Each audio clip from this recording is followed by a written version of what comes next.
¿Qué tal? Feliz encuentro. Qué gusto saludarte. Todavía nos seguimos encontrando a través de este medio. Y poco a poco también estamos empezando a encontrarnos personalmente. Gracias a Dios, ya desde este fin de semana, los mayores de 65 pueden venir una vez por mes a la iglesia. Pero estaba pensando que todos los cambios nos resultan difíciles, nos cuestan. Y yo estaba acordándome cuando la primera vez tuve que usar una computadora. Qué difícil era todo eso. Cuántas cosas raras que había que aprender. Y pasó el tiempo y estamos tan familiarizados que si queremos comer un pancho lo pedimos online. ¿Qué quiero decir con esto? Vos, yo, estamos aprendiendo a comunicarnos, pero qué importante es que no solo aprender a recibir, sino que también podamos aprender a bendecir a otros, a usar este medio del WhatsApp, de las diferentes maneras de comunicarnos por medios electrónicos para bendecir a otros. Una de las opciones es que si estás recibiendo Radio WhatsApp, seguramente viste que teníamos una promoción para que reenvíes a las personas que están en problemas. Queremos orar por ellas. Porque te cuento que estamos orando por vos. Estamos orando por tu familia, por tu economía. Estamos orando por la salud del feliz encuentro. Porque queremos mantenernos unidos en la presencia de Dios. Así que oramos por vos y queremos orar también por tus conocidos que están pasando un momento difícil, que están pasando dificultades. Tenemos la posibilidad de invitarlos a que manden su mensaje a Radio WhatsApp para que oremos por ellos. Luego los llamarás, les preguntarás cómo están, cómo ha ido su problema.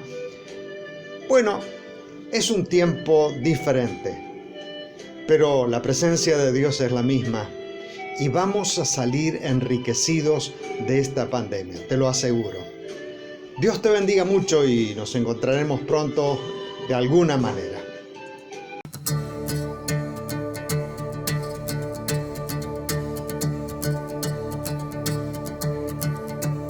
Mi vergüenza me sepultó.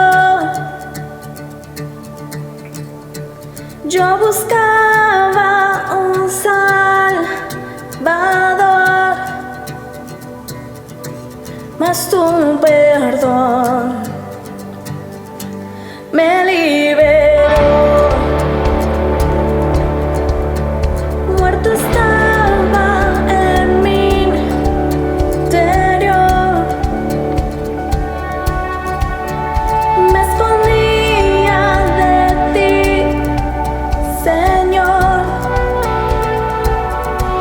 mas tu perdón me liberó.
soy yo para que el gran rey me acepte así.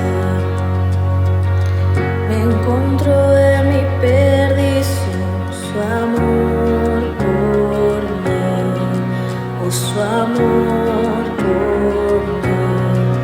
Libre soy en él, libre en verdad, soy hijo de Dios, si lo soy. Libre soy, él me rescató, su gracia en mí. Aun siendo yo pecador, él murió por mí. Él murió por mí. Libre soy en él, libre en verdad, soy hijo de Dios, si lo soy. En tu casa, Dios, sitio hay para mí, soy hijo de Dios, si lo soy. Escogido, perdonado, yo soy quien dices que soy. Vas conmigo, a mi lado, yo soy quien dices que soy.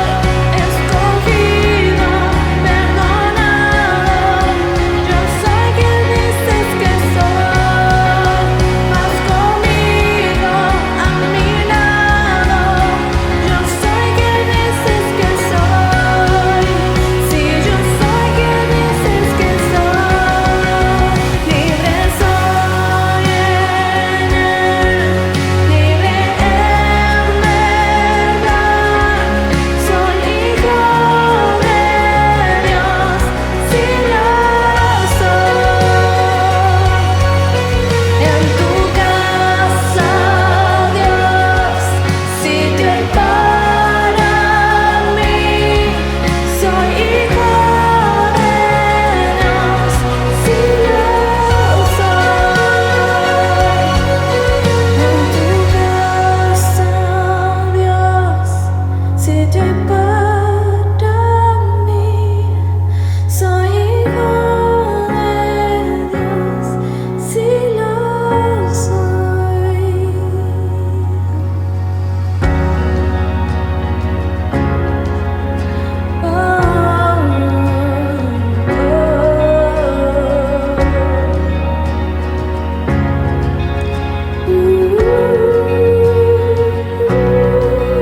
Escogido, perdonado, yo soy quien dices que soy. Vas conmigo, a mi lado, yo soy quien dices que soy. Escogido, perdonado, yo soy quien dices que soy. Vas conmigo, a mi lado, yo soy quien dices que soy. Escogido, perdonado, yo soy quien dices que soy. Vas conmigo, a mi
Muy bienvenidos entonces a la casa de Dios. Estamos agradecidos porque,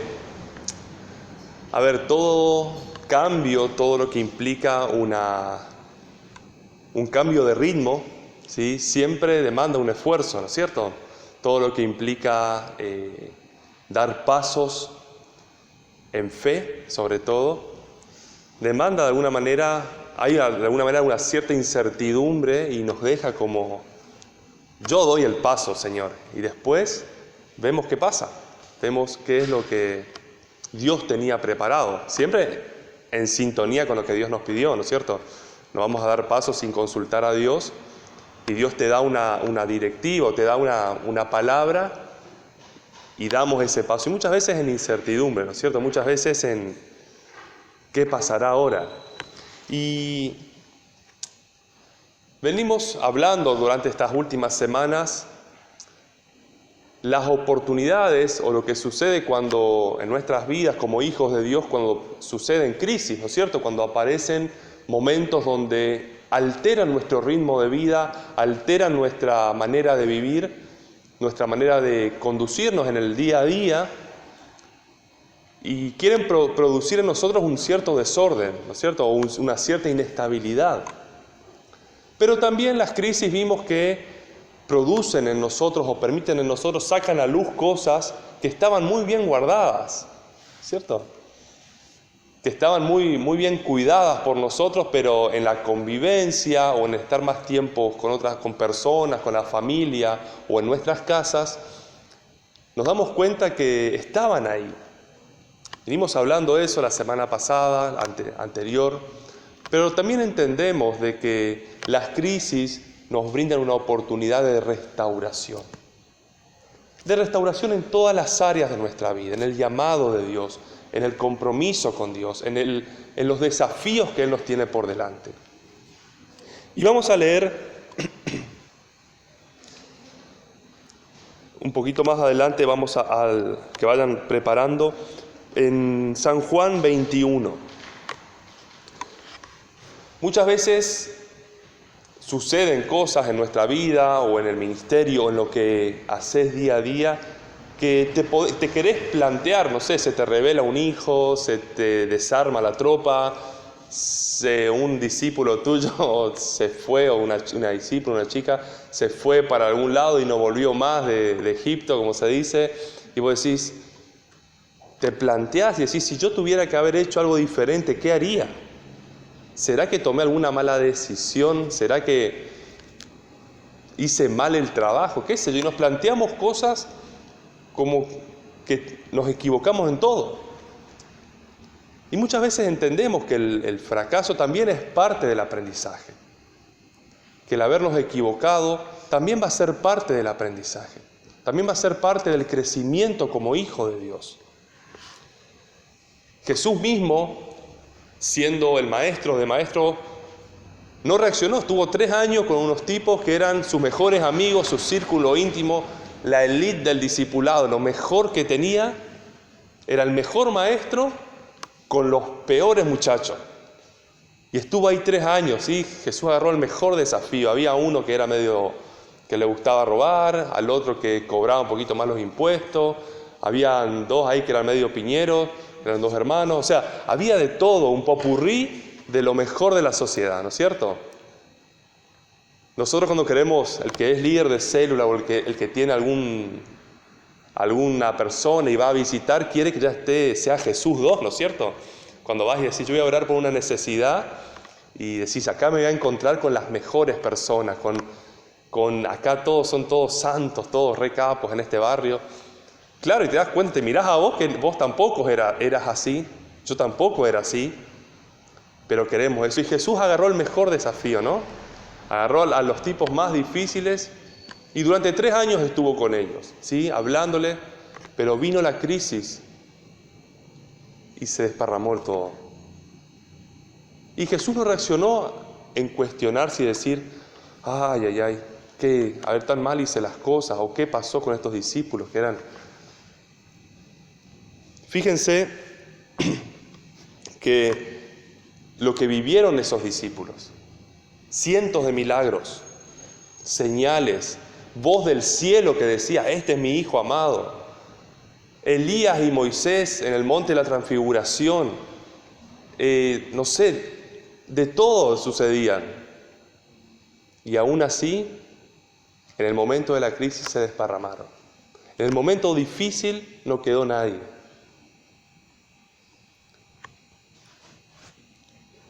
Cuando llega esas crisis, muchos de ellos quizás tenían hasta fantasías, porque decían, wow, cuando estemos en el cielo yo me voy a sentar a la derecha y vos a la izquierda, ¿sí?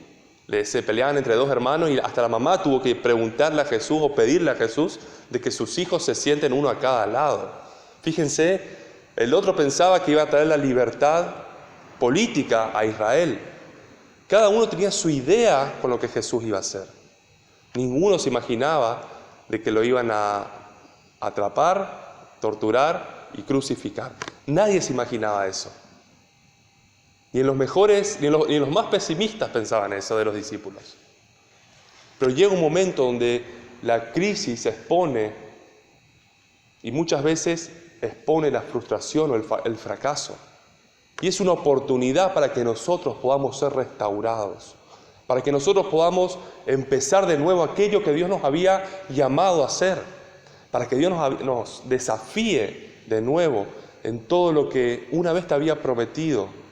Y ese tiempo de crisis puede ser ahora, se pudo haber acentuado ahora. Quizás ya venías en crisis hace un par de años o hace un par de meses.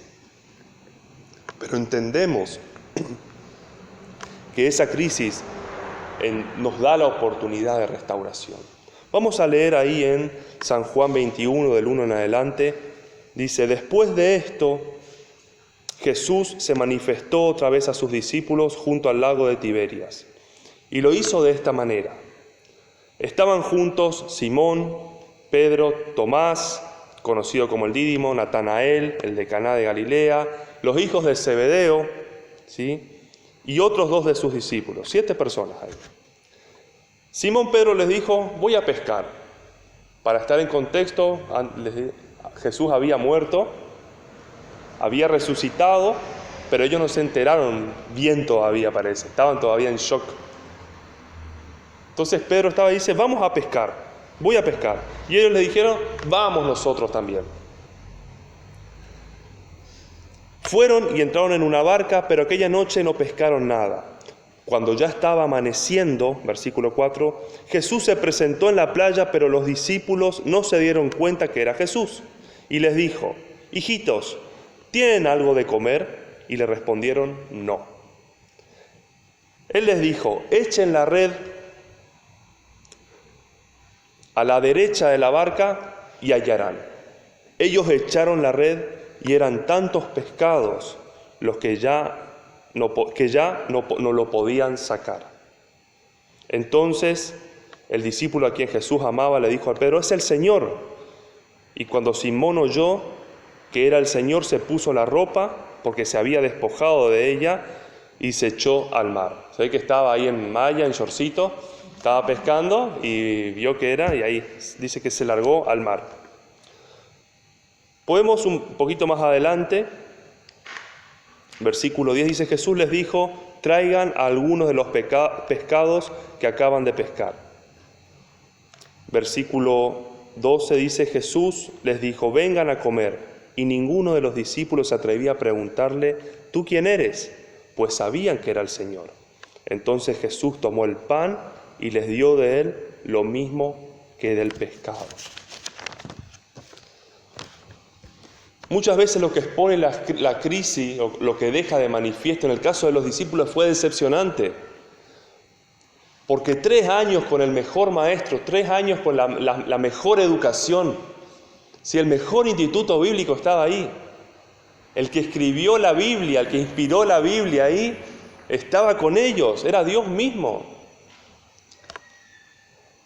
Y a la primera de cambio, vamos a pescar, vamos a hacer lo que hacíamos antes. Ya nada es lo mismo, ya nada es igual. O sea, el resultado fue decepcionante. Lo que ellos pensaban, decían, no sé, se desarmó todo, listo, no sirve más, vamos. volvamos a pescar. Y tenemos que entender que en primer lugar es humano, es parte de la naturaleza humana fracasar. Y también las emociones que sentimos.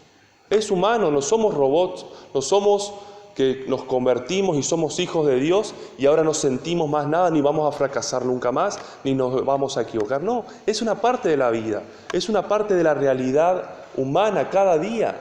Fíjense en lo que habrá pasado quizás en el término de una semana. Jesús le anuncia su muerte, Jesús le anuncia que uno le va a traicionar, ahí en la misma cena. Dice, acá está, que el que moja el pan conmigo en el plato, ahí que pone el pancito en la ensalada conmigo, ese también me traiciona. Que el que traicionaba robaba, que el que encima robaba se suicidó. Se enteraron que Jesús ya que iba a morir, iba a ser castigado, había miedo. Cuando lo toman a Jesús ahí en el huerto de Getsemaní, en el huerto de los olivos, lo toman y los discípulos, el miedo los dispersa a todos. Se enteran que Jesús resucitó, entonces 3 días no entienden nada, no se acuerdan de nada. O sea, las emociones, el juego de emociones al que el ser humano está sujeto, es tan engañoso que nos lleva a una montaña rusa, como se dice. No sé si a usted, a mí me pasa. ¿Sí? Cuando me sale algo bien, wow, y al otro día se rompe algo y ahí estamos, ¿viste? Y a veces son pequeñeces, pero a veces son crisis más graves, son situaciones más difíciles. Entonces entendemos que en primer lugar es humano fracasar. Las emociones que sentimos también son humanas. Ahora bien, nada justifica volverse atrás. Santiago. Son humanas, son naturales, pero nada justifica el hecho de volverse atrás. Entonces, ¿qué puedo hacer? Pedro mismo dijo, vamos a pescar, yo me voy a pescar, listo. Para el que no sabía o el que no conoce quizás toda la historia, Pedro, durante los primeros años antes del ministerio de Jesús, pescaba. Y ese era su trabajo. Y ahí, en ese momento, era su lugar de hombre rudo, quizás. Que vemos que vivía de esa manera, porque cuando lo atrapan a Jesús, la rudeza de Pedro sale y salta, como se dice, el indio adentro y saca la espada y le corta la oreja a uno. Entonces entendemos de que Pedro, así como nosotros muchas veces decimos, esto, ¿para qué tanta historia? Esto de Jesús, esto del propósito, esto de la vida, esto de que va a sostenerme, ¿para qué tanto? Me voy a pescar. No a pecar, me voy a pescar. Me voy a hacer lo que hacía antes. Y muchas veces no es la vida mala del mundo, de lejos de Dios, sino resignado a una realidad de que vi que no la puedo cambiar. Vi de que no la puedo transformar con mis buenas intenciones. Quizás tu ministerio, quizás tu trabajo en el barrio, quizás tu trabajo con las personas, quizás tu llamado. Quizás un hijo, una familia, que estás orando, tu propia familia, que querés que sea transformado, transformada. Y no ves los resultados. Y vos decís, listo, me voy a pescar, listo. Ya en casa no hablo más de Dios, total nadie me escucha. Ya en casa no predico más, total nadie me escucha. Vamos a pescar. Nada justifica el hecho de volverse atrás. No podemos volvernos atrás. No podemos decir dejamos todo. Porque fuimos elegidos, porque Jesús se tomó el tiempo de elegir a sus 12 discípulos. Jesús se tomó el tiempo de ir a un lugar y no fue y nos separó al momento, así digan, el que quiere venga. Dijo, venga a mí, beba la gente. Pero cuando llama a sus discípulos, llama uno por uno en distintos lugares. Porque el que cobraba impuestos seguramente no estaba pescando. Entonces a cada uno le llamó en distintos lugares. Y Dios nos llamó, Dios nos eligió, Dios nos preparó para un momento. En segundo lugar, entendamos que Dios no reprocha y no se complace en nuestro fracaso. Jesús nos separa y dijo, cuando viene ahí en el versículo 10, 8, lo primero que le pregunta y le dicen, ¿tienen algo para comer?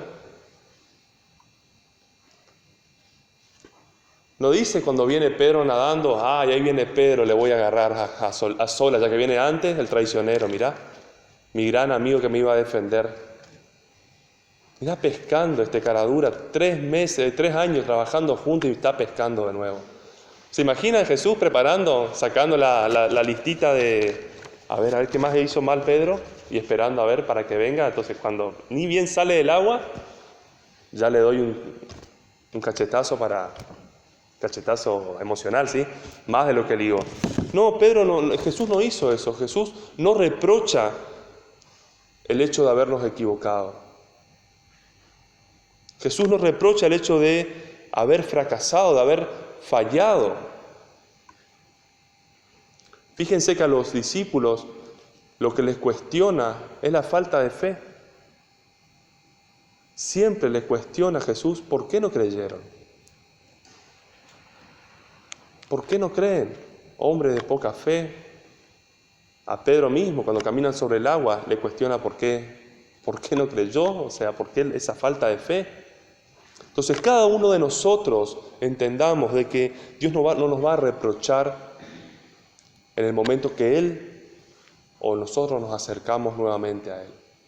Puede ser que no estamos lejos, puede ser que no nos alejamos, venimos a la iglesia, estamos en contacto con gente en el barrio, en la célula, leemos la Biblia, pero hay adentro una sensación de haber fracasado, de haber fallado, de habernos equivocado de tal manera que no es posible volver a una vida como era antes, cuando estaba Jesús, cuando lo podía sentir a Jesús, cuando lo podía ver a Jesús. ¿Se imaginan los discípulos? Muchas veces decimos, sí, pero yo ya no siento nada. Vale la pena ir a ese lugar, vale la pena seguir hablando de Jesús, invirtiendo mi tiempo en un ministerio, en un trabajo, en mi familia. Los discípulos ya no sentían la presencia física de Jesús. Y Jesús les estaba llevando a una nueva vida de fe. A una nueva, calidad de fe, qué sé yo. Donde estaba ahí el hecho de no ver, pero creer que está. No ver que resucitó, pero creer que resucitó. De no ver sus heridas y haber creído. Por último, Dios se vale de lo sobrenatural para levantarnos. Jesús mismo, no utilizó estrategias humanas, palabras humanas para restaurar la relación con sus discípulos. Si ustedes ven en el versículo, ya al final, el versículo 13,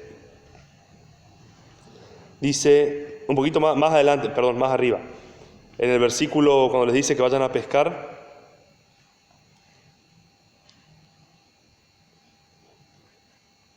dice, echen la red. Entonces les dijo, versículo 6 del capítulo 21 de Juan, echen la red a la derecha de la barca y hallarán.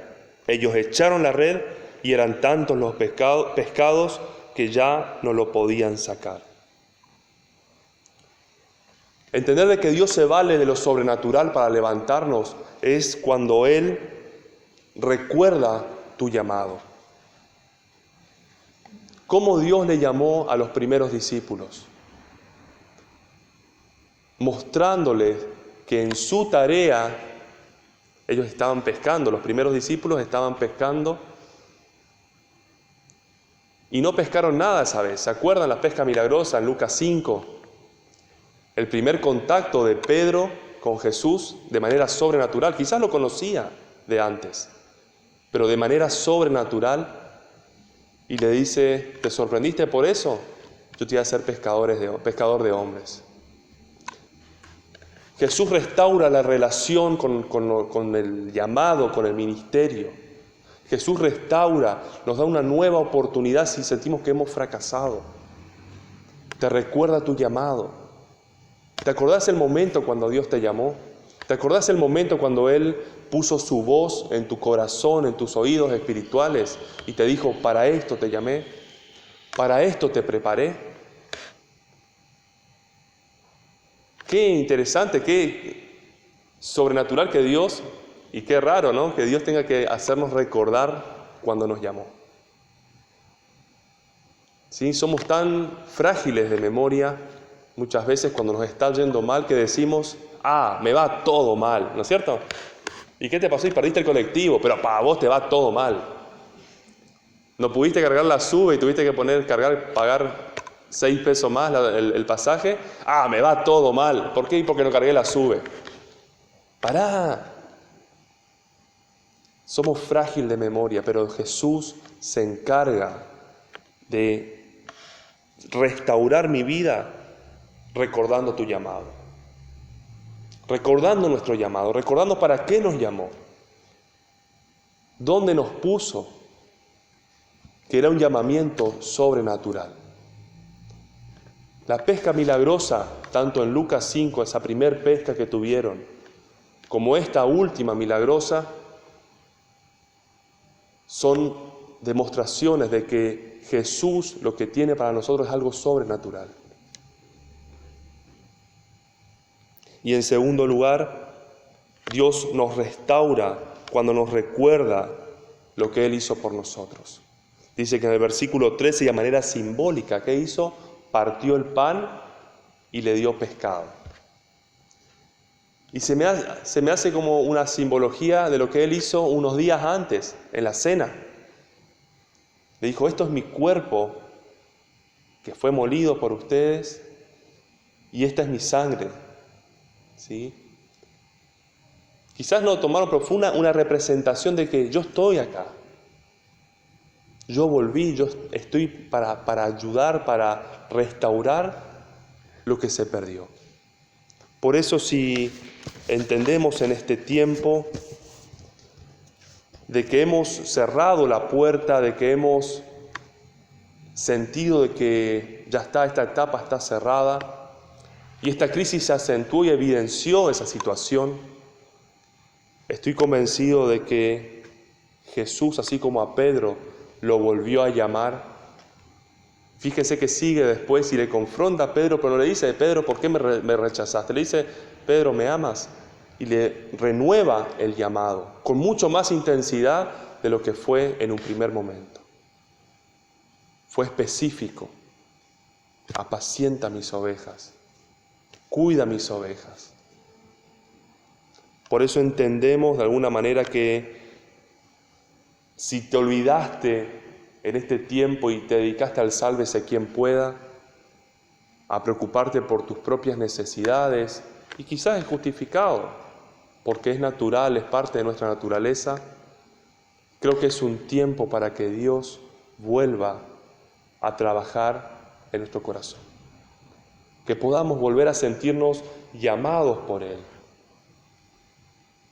Que dejemos que Él restaure nuestro corazón, que afirme, que provea los recursos y que vuelva a caminar la tarea para la cual te llamó. Amén.